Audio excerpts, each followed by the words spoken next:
Good morning, ladies and gentlemen. I'm Surinya Tayot from the Secondary Educational Service Area of BIS 34, Chiang Mai. I'm very pleased to be the Speaker of the House this morning. I would like to call this House to order. Welcome to the 3rd National OBEC English Debate Competition on the grand final round of Special Program. Contesting this round are Sati Nonthaburi School on Government and Riem Udom Siksa School on Opposition. Before the round begins, allow me to explain the rules of the debate. Each constructive speaker will be speaking for 5 minutes. After the first minute, you will hear one ring like this, signaling that the speaker may be asked points of information. At the 4th minute, you will hear one ring like this, signaling that the POIs can no longer be made.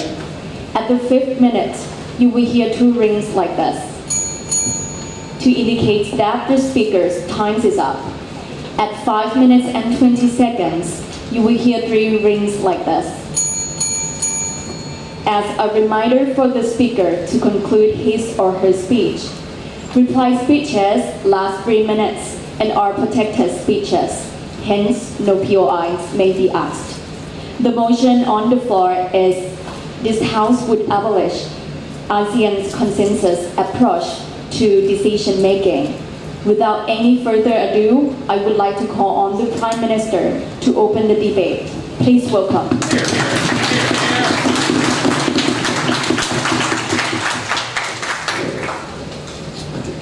Good morning, ladies and gentlemen. As the government team of the motion today, this House would abolish ASEAN's consensus approach to decision making. Firstly, please give me a chance to define the motion. Abolish means to put an end to something, and ASEAN's consensus means that absolute consensus that ASEAN is using now as a process to approach the decision making, which means that this House would abolish ASEAN's absolute consensus towards the decision making. Firstly, the status quo today, as we all know well that the hottest topic of ASEAN nowadays is South China issue. As ASEAN tries to use absolute consensus to force China to international court another time in order to take responsibility about the artificial island they have made, and also the territory that they have invaded, Philippines, Vietnam, and some other countries that belong to ASEAN. So we, as an ASEAN community, as a one big house, we need the protection for those members in our house. We need the protection for Philippines, Vietnam, and some other ASEAN countries in order to stop China. This is the reason why we need to abolish the absolute consensus to make the better process. Firstly, my team split is that I'm going to talk about the absolute consensus blunts the effectiveness of ASEAN, since it's a time-consuming process. And my team members will talk about the accountability of ASEAN's members toward the community. We are going to do this decision-making for all people in order to drive forward the ASEAN community to be the effective and stronger community and to be accepted by the world state that ASEAN is ASEAN. We are one power and a big power of Asia also apart from China. So this is why we need to take the motion on the stage today. Firstly, according to the South China Sea, imagine that we have been using the absolute consensus for like 50 years and the problem is still on stage. Nothing is going better. Even China have went to the big court, the international court, but they just ignore to do nothing. And now Cambodia is the only country who don't agree with us, the other 9 members who don't agree with the consensus. So the absolute consensus needs to be stopped, needs to be handed over, and cannot be improved to anything just because one country in ASEAN community like Cambodia. But we, as the government, we would like to give you another way to solve the problem, which is non-absolute consensus. By doing the non-absolute consensus, we are going to give every person, every country to still vote to make a consensus. But Those countries who disagree with the main consensus, we are going to negotiate and try to find the right solution for all people. Like Cambodia is the only one who against other 9 countries. So we are going to negotiate with Cambodia that what is the reason that you don't disagree with this consensus, or you just disagree because it is not your problem. You feel that the area, the territory that invaded by China is not your territory, but Philippines, but Vietnamese territory. But what? We are ASEAN. Even it is not your Cambodian territory, but you are still living in this ASEAN community. So this is your brother, your sister. You need to take the responsibility for all people also. So Cambodia needs to think more for ASEAN's member, think more for others, not just the benefits that Indonesia have like personally with China. Please sit down first, I need to explain more. So from this topic, we are seeing that the consensus is the absolute consensus is a time-consuming process. Since it has been lasting for 50 years already and nothing are going to change. If we are going to stop with waiting for the absolute consensus, if Cambodia will just be the one who say that I will not agree with this consensus, so it will still be hangover and nothing can drive our community forward. And when the problem is still there, it still remain like unsolved. It is becoming bigger and bigger. China can still create their artificial island, create their more territory, expand their territory, invade Philippines, invade Vietnamese, invade Brunei and some other country in ASEAN community. And now it is not just in ASEAN, but we are like world citizens. We are now in the same world. And America have told already that if China don't stop the action, they will make a war soon. What if the war happen? It affects like 100% with our ASEAN community because the area is in ASEAN community. This is why I need to tell that the absolute ASEAN consensus needs to be cancelled, needs to be abolished in order for us ASEAN community to be accepted in the world stage, to be accepted and move forward for the better solution together, not just let the problem behind and just live over it. So I would like to confirm that this House abolish ASEAN's absolute consensus approach to decision making. Thank you.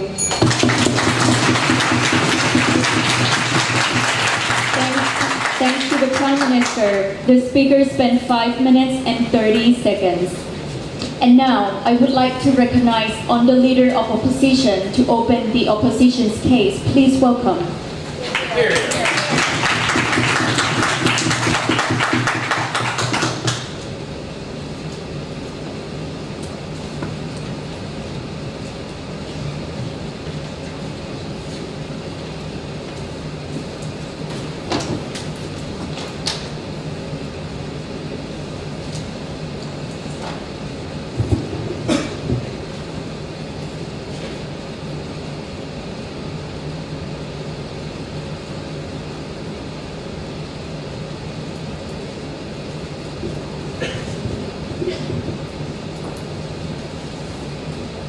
Opposition believes that unity is the key to successful of ASEAN, right? And we believe that the consensus agreement is the best way to enforce those kind of unity. So before moving on, let's give some rebuttals to side government.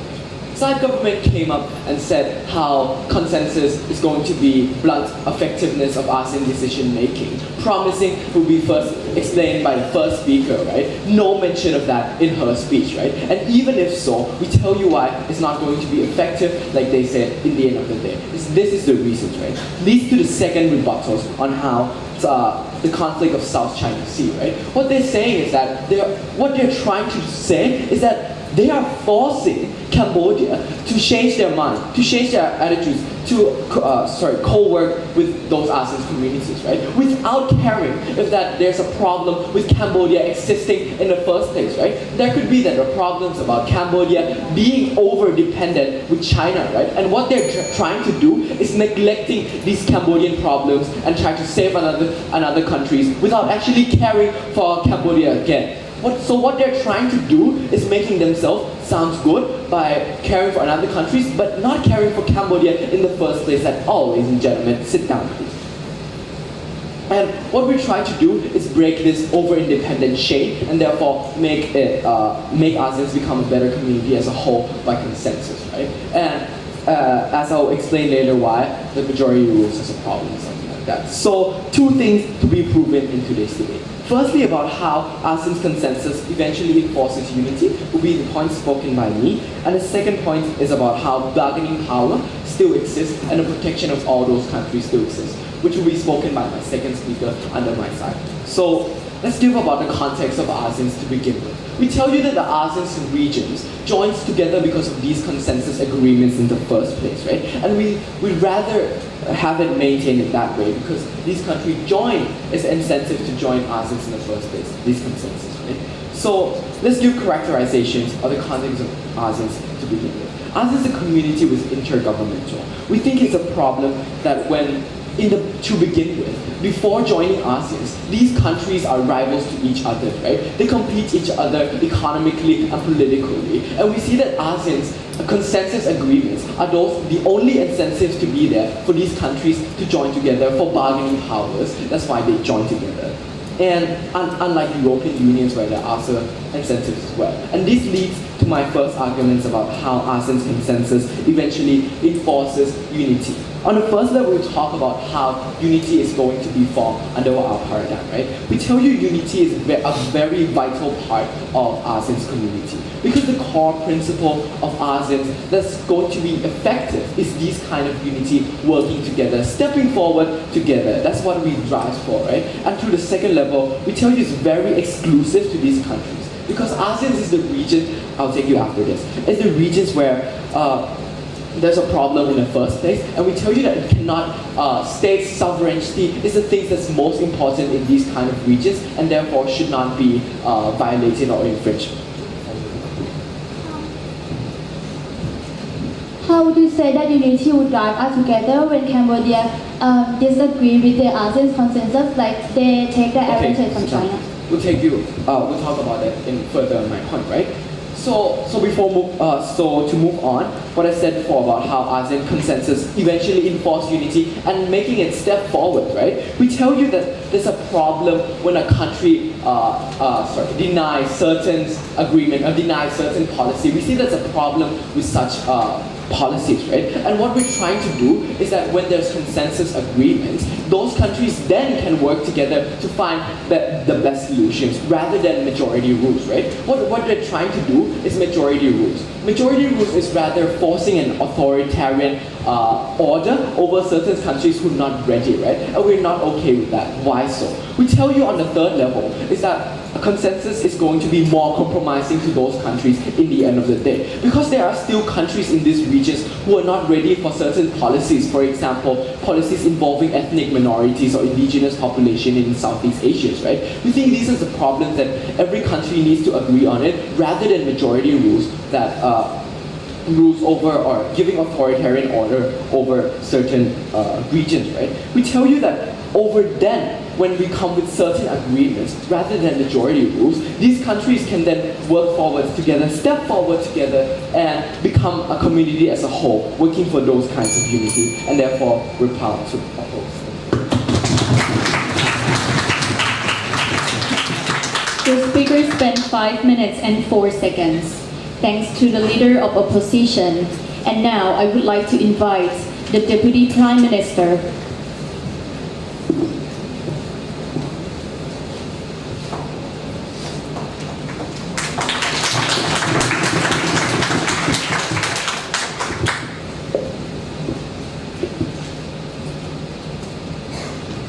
Good morning, ladies and gentlemen. As the opposition team, first I would like to rebut to what as the government team, first I would like to rebut to what the opposition team has said.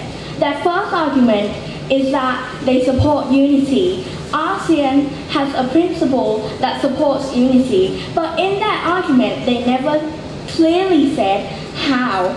As unity is just an abstract word that ASEAN uses, they try to promote it. But do you think that when Cambodia sides with China and not the ASEAN family as a community, don't you think that is selfish? There is no unity in that. They just side with China. And also in the Rohingya refugee crisis, do you think that Myanmar not wanting to solve the problem with ASEAN and ignoring the compromising in ASEAN, don't you think they are being selfish and they are killing those people? Those are human rights. They ignore the ASEAN community by being selfish. They don't have unity, obviously, after that. So, yes. Do ASEAN need to trade with China? Actually, your POI is very irrelevant in this place. I'm starting to talk about your second argument, which that you said that my team are saying that we don't care for Cambodia. ASEAN does not care for Cambodia. How is that when Cambodia is taking sides with China?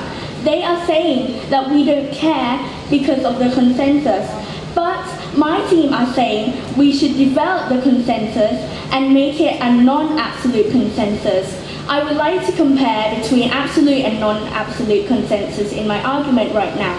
So, as the non-absolute consensus is better because you compromise, you negotiate, and the country that does not accept right now begins to accept. It's the process of compromising. Compromising is a life skill.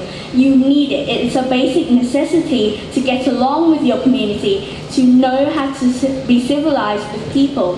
So after you compromise, you actually take action and solve the problem.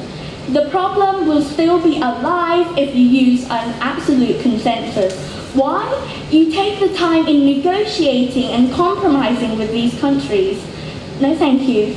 But then, if they still don't agree, you don't take action. The problem is still there. And to solve these problems, you have to acknowledge them. You have to take action as a community. And that is how they don't have unity. You need to have unity to be able to take action. And by this decision process in the non-absolute consensus, that promotes more unity by compromising and negotiating and also taking action. Ma'am.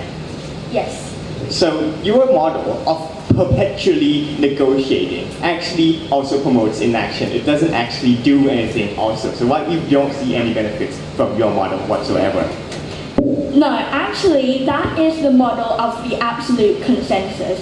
That is how it is different from the non-absolute consensus. You have to take action. That is the way you solve the problem. And also, as I said, that ASEAN doesn't care about Cambodia because they're taking sides with China.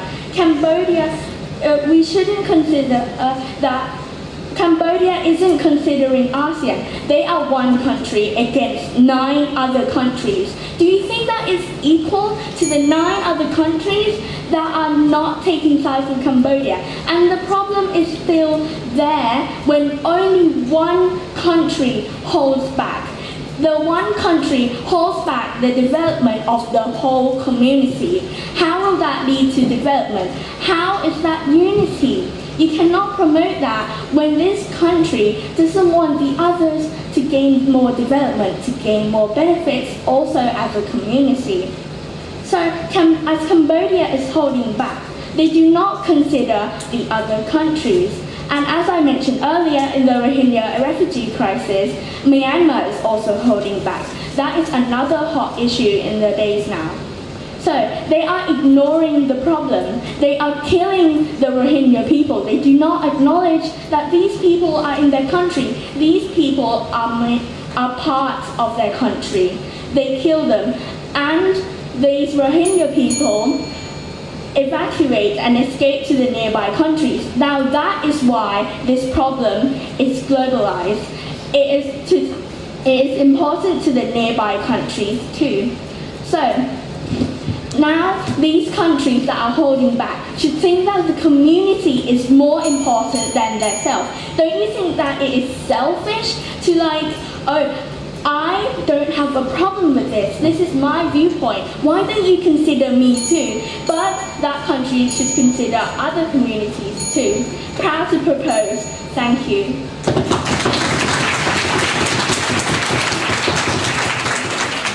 Thanks to the Deputy Prime Minister, the speaker spent 5 minutes and 37 seconds. And now I would like to recognize the Deputy Leader of Opposition. Please welcome.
ASEAN was initially created for countries to develop as one.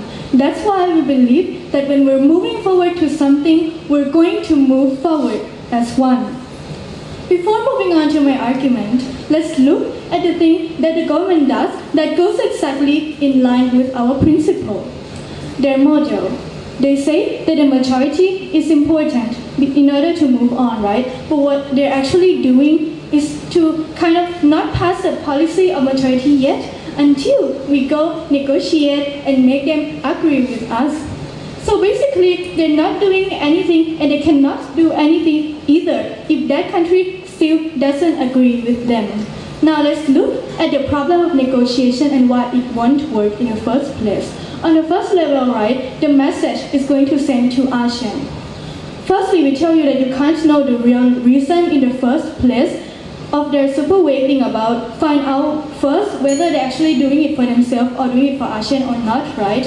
However, the moment you try to investigate into this, the message it sends is that other countries suspect you of being a liar and of being selfish in the ASEAN community. Ladies and gentlemen, we tell you that this has already created an environment of untrust in ASEAN, and this is the beginning of conflict, of ASEAN countries turning against each other and of unity never being able to be achieved in the first place.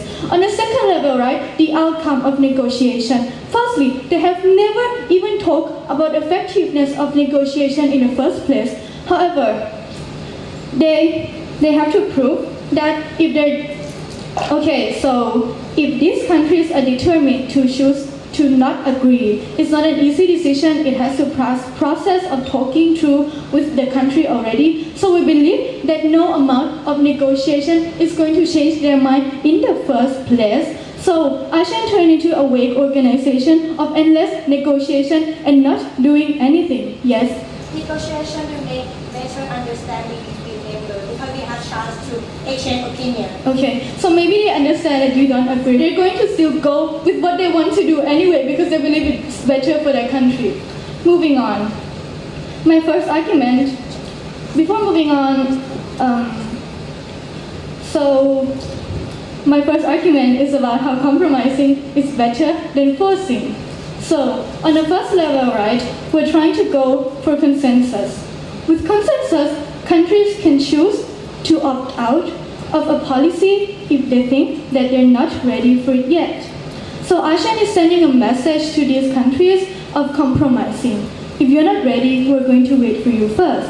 Because at the end of the day, you have to admit that ASEAN is a community where different countries have diverse needs, right? You can't just generalize it into one thing and use simple majority to solve the problem of ASEAN. That's why when they're trying to push the authoritarian on minority with majority, firstly, it can easily turn into power play, which will result in the same thing anyway, of not moving forward if there's countries who power play against a minority. And second level, right, it's more harmful at the end of the day because if you force countries who are not ready to develop something is going to do more harm than good when they're not ready for it, and when that policy is implemented, they're not able to sustain it, and it harms their political and economic development. On the second argument, how outside will still want our Asian development, which is what the government has been attacking us all along. Firstly, we tell you that there's already a mechanism to prevent that called ASEAN minus X. The principle of ASEAN minus X is that we concede that some countries are not yet ready for some changes.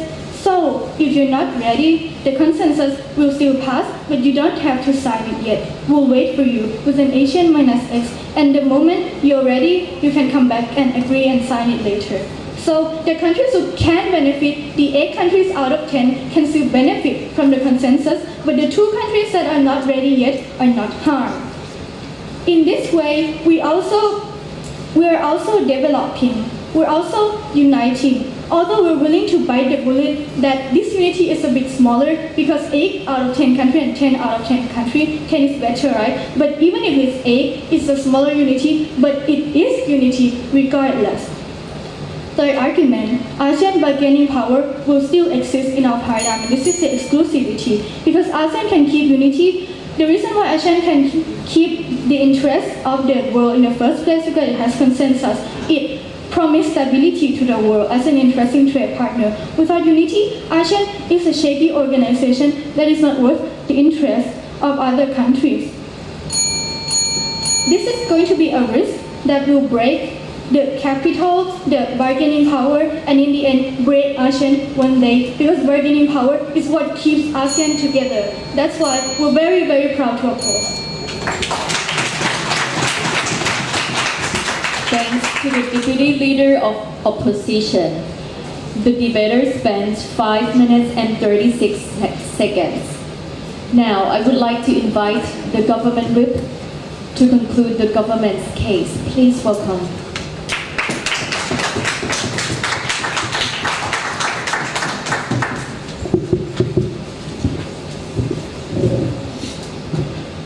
Good morning, ladies and gentlemen. First of all, I would like to give some rebuttals to what the opposition side has said. Firstly, they said that we will move forward if we have consensus, if we have the unity in our ASEAN community. But how? Tell me a reason why consensus would make us move forward. When there is one country that disagrees with some issue, we can't move on with that anymore. How would the consensus move us forward for this case? Please tell me. And secondly, they said that we didn't mention about the effectiveness of ASEAN community, and so I want to ask another question. And how the consensus effective? They didn't tell us anyhow as well, because they just keep mentioning about unity. We need unity because unity will make ASEAN together. We have bargaining power. Because we are diversity, we have to make the consensus so that we don't have problem together. That's so nonsense. Because okay, I will clarify to you. Non-absolute consensus that we are trying to tell you to change from the ASEAN's absolute consensus is that when we have non-absolute consensus, it means that even if one country feels disagree or not interested in the solution that we are trying to provide them, we try to find some compromising or find some better ways or talk with that country to let them understand the need of the community, to make them prioritize that the community's interest is more important than only their interest, because we are ASEAN, right? And here are some clashes in this debate. Firstly, they said that unity is the best way for ASEAN because consensus creates unity.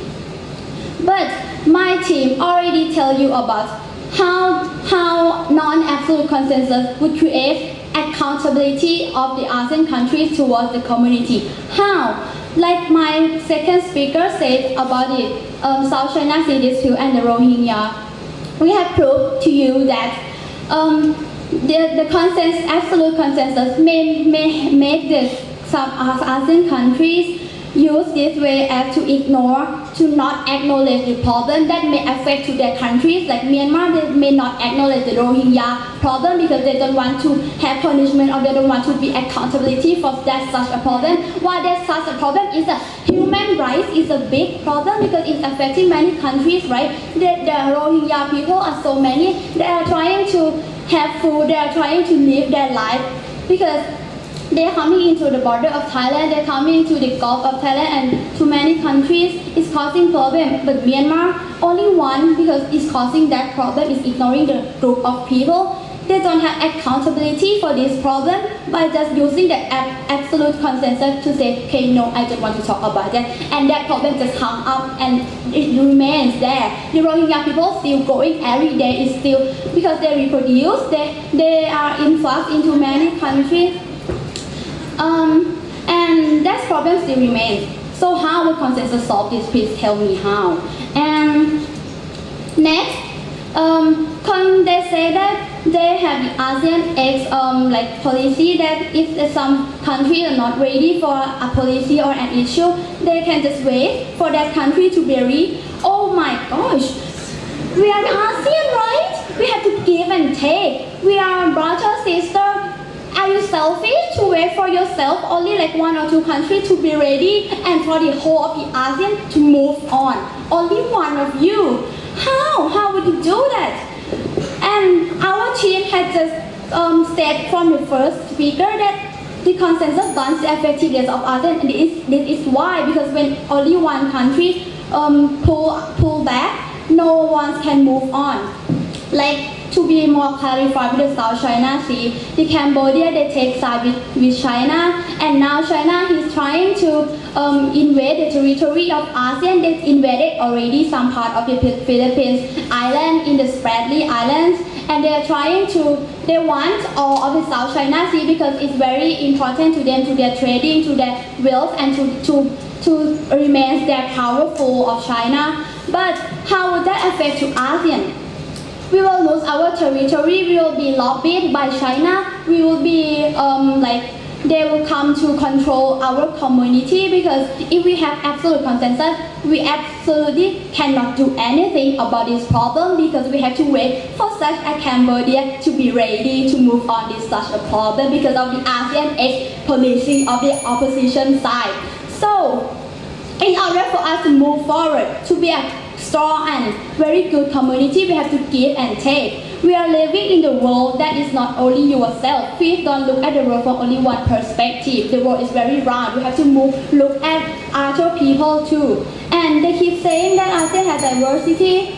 So please tell me, how would our way harm the economic or social aspect of ASEAN? It has been proved from the reality that 50 years of ASEAN from the starting day, we didn't make any move forward because of this absolute consensus is blunting our effectiveness. And that is why this town would abolish ASEAN's absolute consensus to approaching of the decision making. Thank you.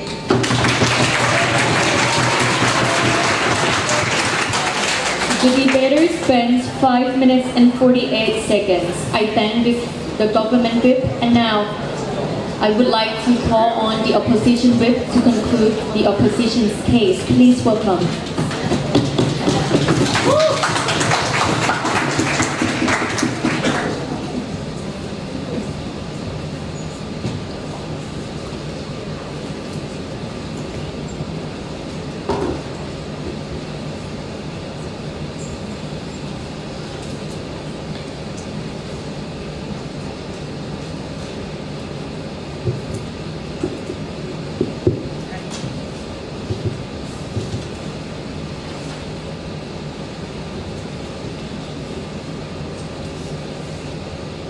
Ladies and gentlemen, it seems that Thai government does not understand the volatility and the nuances of diplomacy that is going on into ASEAN, and that bargaining power and certain aspects that keep this community together is so important. Also, the only thing that they've brought up to us is actually contradictory to the principles that they're trying to uphold. And I will show you that today, ladies and gentlemen, with my clashes. Right?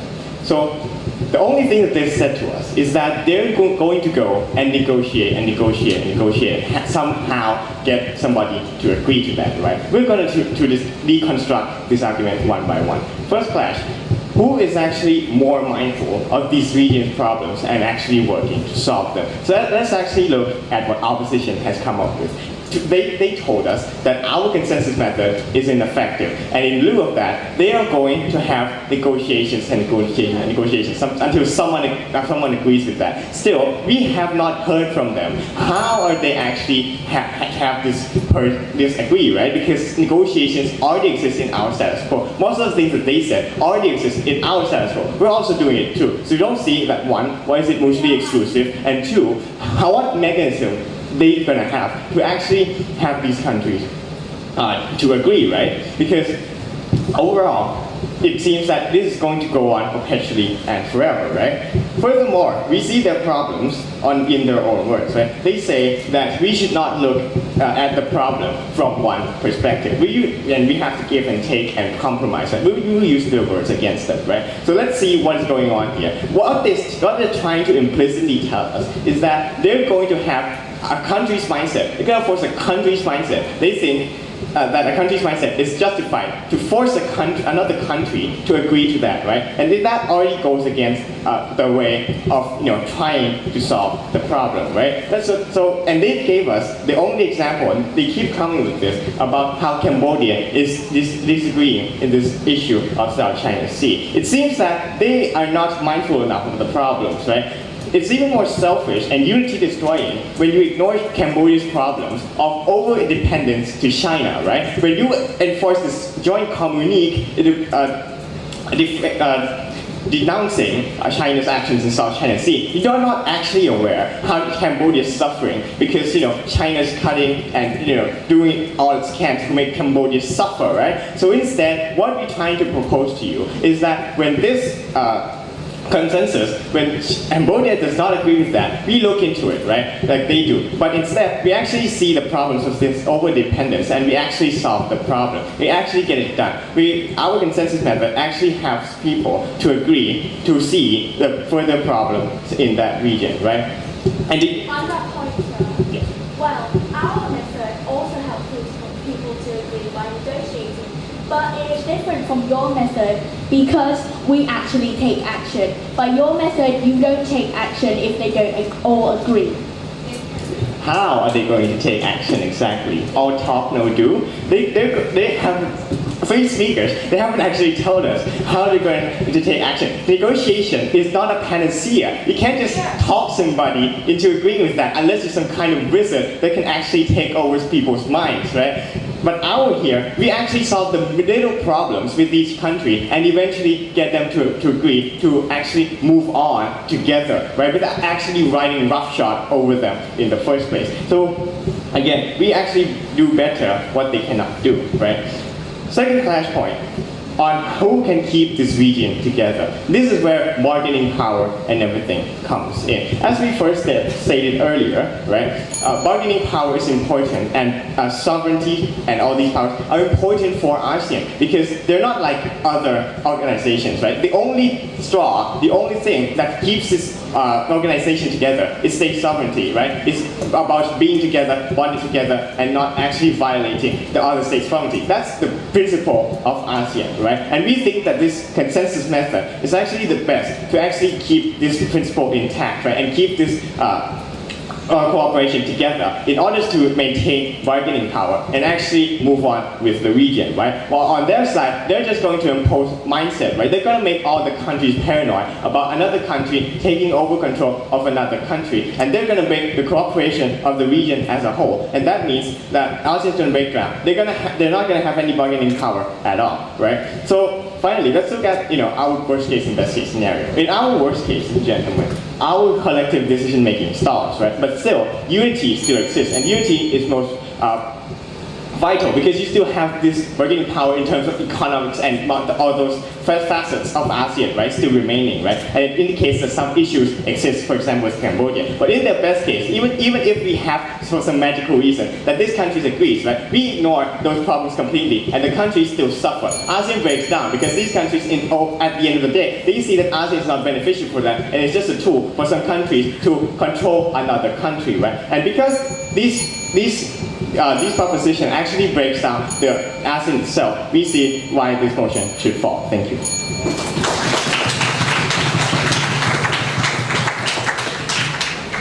I thank the opposition whip, and now the debaters spent 5 minutes and 38 seconds. Now I would like to invite the opposition reply speaker. Please welcome.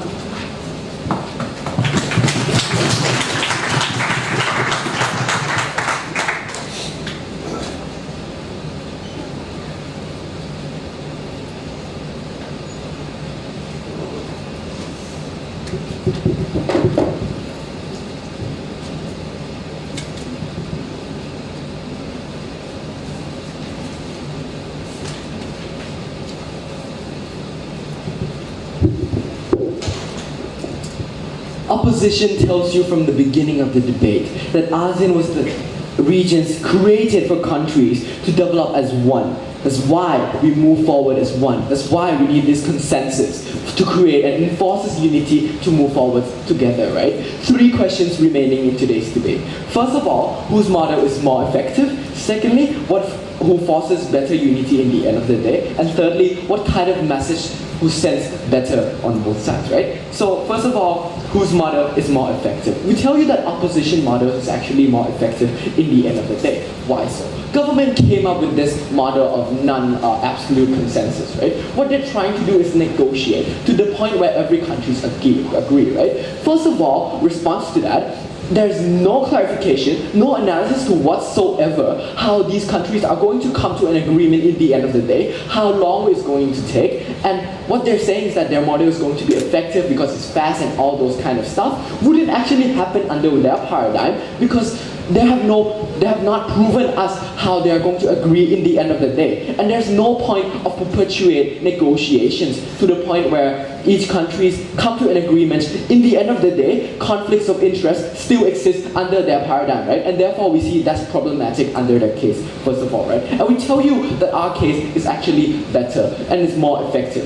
Why so? We tell you that there are countries who are not ready in the status quo, who are not ready enough for certain actions, right? And therefore they're able to deny. Or for example, some countries like Cambodia who have strings with China, who are over-dependent on these countries. We tell you that these countries have the freedom to choose not to agree on certain policies, right? And we tell you that the countries we tell you that when consensus comes in, these countries are better waited for these countries to fix their problems first and then move forwards together, right? We tell you that's better, that's more effective in the end of the day. And even if there are countries and policies who still needs to be implemented right now and so urgent, inherently urgent, we tell you there are already a mechanism already in the status quo.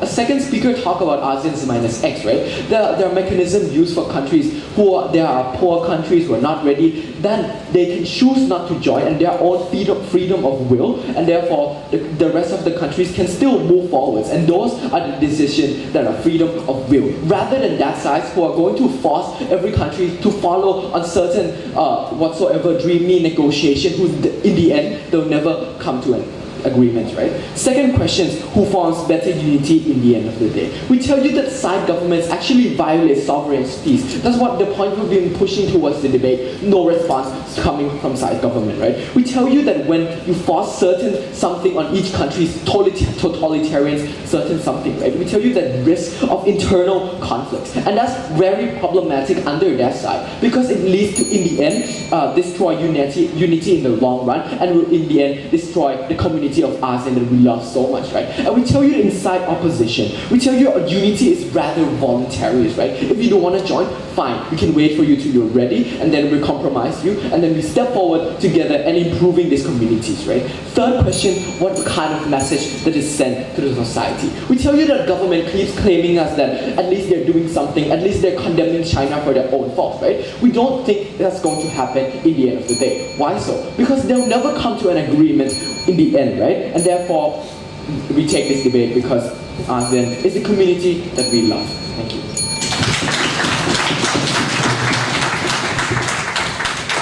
Thanks to the opposition reply speaker, the speaker spent 3 minutes and 41 seconds. And now I would like to invite the government reply speaker to close the debate. Please welcome.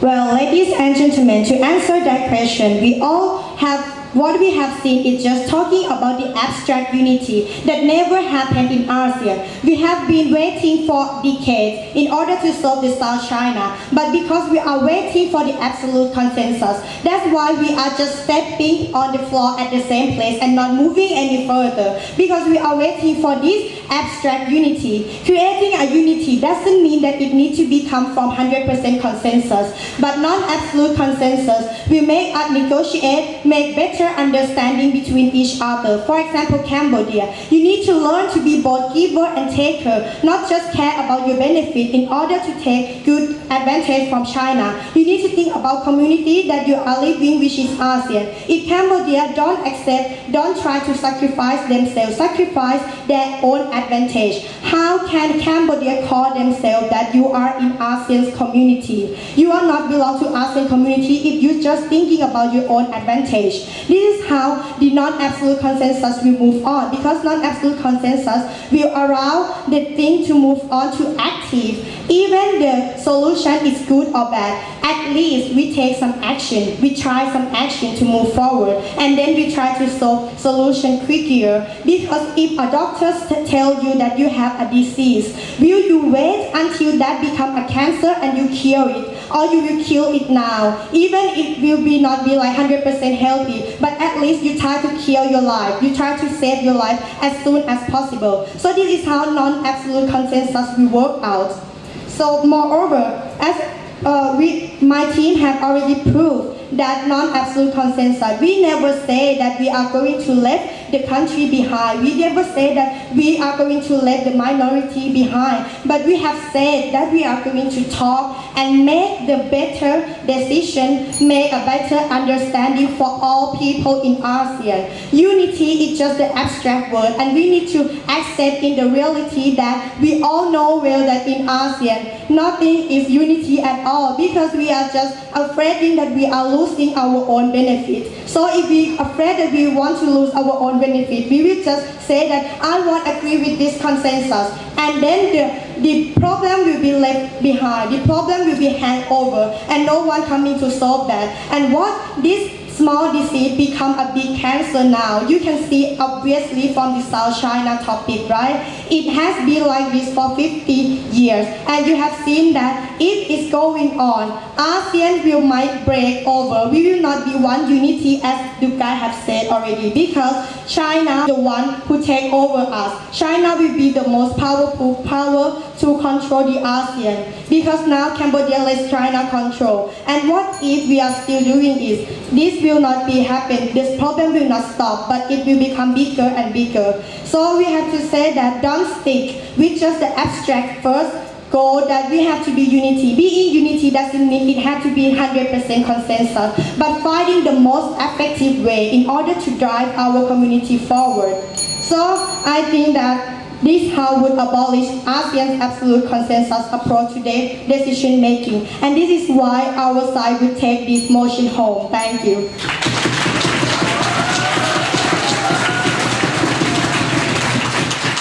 The speaker spent 3 minutes and 32 seconds. Here comes to the end of the grand final spatial program on the 3rd National OBEC English Debate Competition. The House would like to thank both sides of the House, and now please cross the floor and shake hands.